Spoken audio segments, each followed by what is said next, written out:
এত সহজ? হ্যাঁ, রান্না কি এত সহজ? সেইভাবে রান্না করবো আজকে। দেখেন কিভাবে রান্না করি।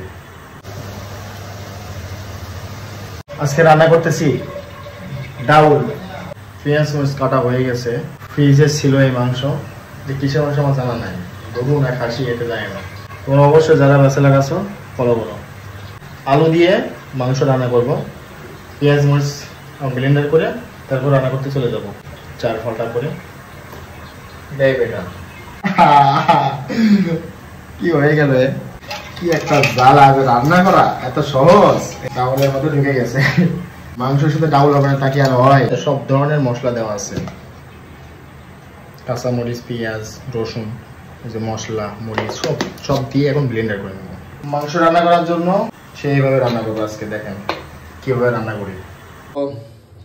চুলার উপর অলরেডি তেল দিয়ে দিচ্ছে। এখন এই যে পেঁয়াজ আর রসুন, বাবা মাংস রান্না করলে এগুলো দিতে হবে, কি গোল্ডেন কালার। ঠিক আছে, এখন আমি মশলা দিয়ে দিব। মশলা দিতেছি, ভালোভাবে মিক্স করে নিব। এখন আমি হলুদ দিয়ে দিব এর ভিতরে পরিমাণ মতন, চামচের গুঁড়া দিয়ে দিব, ধনিয়া গুঁড়াও দিয়ে দিব পরিমাণ মতন। মাংস যেহেতু অল্প ওইভাবে রান্না করব, ঠিক আছে। যেহেতু মাংস অল্প ওইভাবে দিব পরিমাণ মতন। এখন লবণ দিয়ে দিব। সব কিছু আমার দেওয়া হয়ে গেছে। এখন আমি মিক্স করে ভালোভাবে কালারটা আসলে, সুন্দর কালার আসছে, ওগুলা মাংসগুলা দিয়ে দিব। ভালোভাবে একটু কষাই নেব, ওটা হয়ে যায়। মধ্যে আমি পানি দিয়ে দেবো। এখন ভালোভাবে সিদ্ধ হওয়ার জন্য এই পানিটুকু দিয়ে দিলাম, ঠিক আছে। মাংস দিয়ে খাওয়ার জন্য লবণ দিয়ে মাখা খাইতে টমেটো ভালোই লাগে আমার।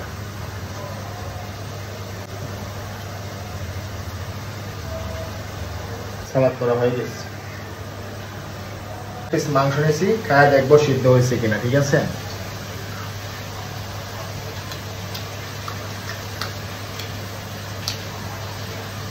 কিন্তু সিদ্ধ কম হয়েছে, এখন হয় নাই, আরো জ্বালাবো। আলুগুলো দিয়ে দিব মাংসে। এরপরে আমি ঝোল দিয়ে দিব, ঠিক আছে। মাংসের ঝোল দিয়ে দিব, তারপরে পরিবর্তন রেখে সে কালারটা সুন্দর না। ফাইনালি রান্না করা আমার শেষ হয়ে গেছে।